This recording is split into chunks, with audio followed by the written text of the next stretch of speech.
If you've ever walked into a room and felt the temperature drop just because you dared to be there.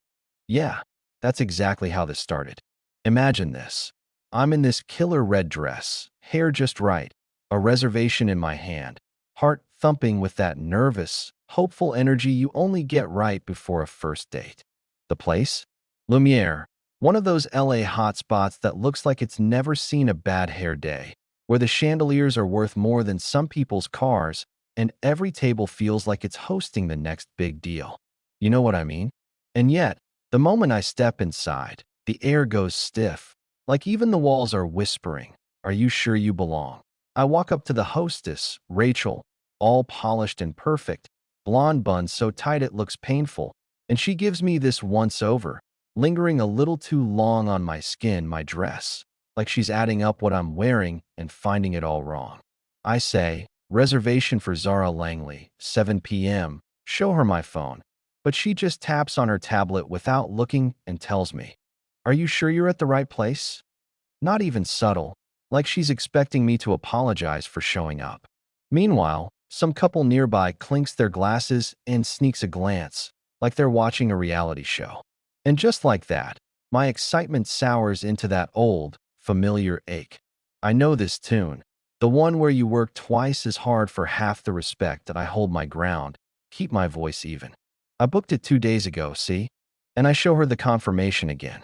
But Rachel doesn't budge. She just says, "We're quite particular about reservations. There's a casual dining spot a few blocks away you might like better." She says it loud enough for the people at the next table to hear. And it's like a slap, even with the jazz music floating around trying to soften the room. But I'm not about to back down. Too many times I've seen rooms like this try to erase people like me. I prefer to stay here. I say, probably a little sharper than I meant, but I'm not in the mood for games. She sighs, slow and theatrical, and says she'll get the manager. Suddenly, the vibe shifts. People are definitely watching, and you can feel every second drag out as if they're all just waiting for the next episode of Who Does She Think She Is? Here's the thing. I wasn't just anybody walking off the street. I built a tech company from scratch, revolutionized how nonprofits get funded, made enough noise to end up on industry lists Rachel probably never even heard of. But in that moment, I'm still just a woman in a red dress being judged before I can even sit down. And right on cue, the manager appears. Edward, every inch the picture of authority with the gray hair, wire-rimmed glasses, tailored blazer. Rachel leans in, whispers something, and Edward gives me a look so cold I almost laugh. He barely glances at my phone before saying, "Ms. Langley." Lumiere maintains a certain standard. "We're fully booked tonight. I'm afraid there's been a mix-up. Except the restaurant's got empty tables everywhere, and we both know what this is about." I say, "If there's an error, I'll wait, but I'd like you to check again." Edward just folds his arms, shakes his head, and says, "Perhaps you'd be more comfortable elsewhere." Same words, same tone, same old story. Right then, a young black waitress named Kiana catches my eye, tray trembling in her hands. She gets it, but nobody else is moving. My heart is pounding now, but it's not fear, it's rage. How many times am I going to have to prove myself just to sit down and eat? I'm a paying customer. I say, my voice a little louder now, with proof. "If your system's so precise, why are there empty tables?" The room gets quiet. Even the jazz feels awkward. Edward leans in, drops his voice to a threat, says, "You're causing a scene, Miss Langley. Leave before I call security." That's when Vanessa Whitmore's voice cuts through the air like glass. "Zara, my God, is that really you? Still scraping by on scholarships." Vanessa was an old classmate from UCLA, always dripping with money and attitude. She's perched at a table with a bunch of friends, all of them watching with a little too much glee. I remember those days, her making jokes about my thrift store clothes, acting like my ambition was some kind of disease. I keep my cool, tell her I'm here for a date, but she's relentless. "You couldn't afford coffee here in college. Did you sneak in or something?" She laughs, and the table joins in. But all I can feel is every time I've had to fight to belong. Vanessa leans in and whispers, "Places like this have standards. You should know your place by now. That phrase hits me in the gut, not just because it's her, but because it's always her, someone in every room, everywhere, thinking they get to decide where I belong. Edward tries again to get me out, this time with backup. He gestures for security, a big guy moving in from the door, but he hesitates when he sees me standing there, not budging. The whole restaurant is silent now, waiting to see what the troublemaker will do. But just as I'm squaring up for whatever comes next, the doors swing open and Julian Pierce walks in. Let me tell you, Julian's got that kind of presence that turns heads. A tailored suit, sharp jawline, blue eyes that miss nothing. He spots me right away, reads the whole scene in a second, and walks over. Sorry I'm late, Zura. What's going on here? I don't even have to say much. I tell him, they can't find my reservation, now they want me out.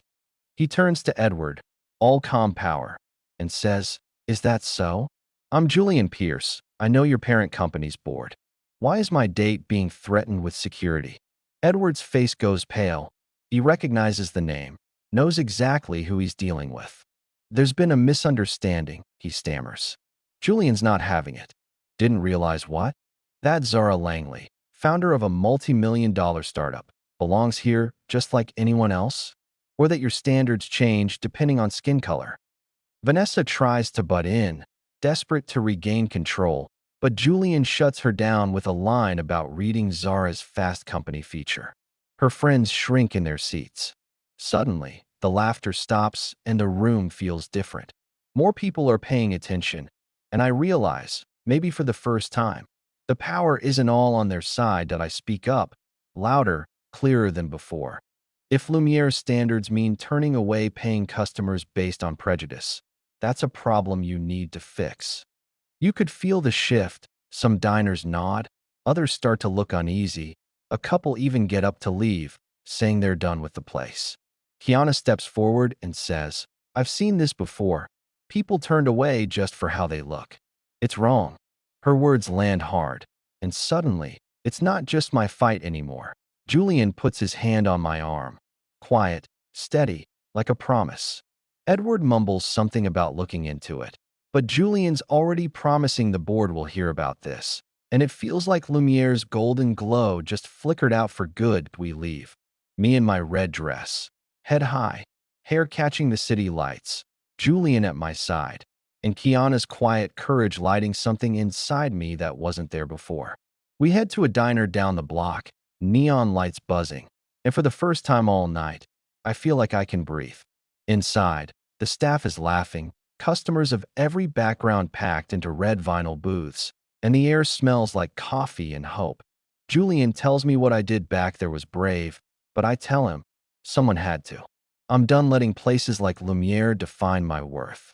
Turns out, this wasn't just a date. It was the start of something bigger. Julian's fund backs my next project. Kiana joins a mentorship program we launched together, and my post about that night goes viral, drawing stories from all over. People tired of fighting alone. A week later, Lumiere announces mandatory diversity training. Vanessa's apology sits unread in my inbox, and that restaurant will never be the same. But for me, that night wasn't about getting a table. It was about making sure the next person who walks through those doors, red dress or not, doesn't have to fight to be seen. So here's my question. When was the last time you saw someone get judged before they even had a chance? Did you speak up or stay silent? Drop your story below, because this fight isn't over, and your voice might be the one that tips the scales. Thanks for sticking with me. Keep shining, keep pushing, and don't ever let anybody tell you where you belong.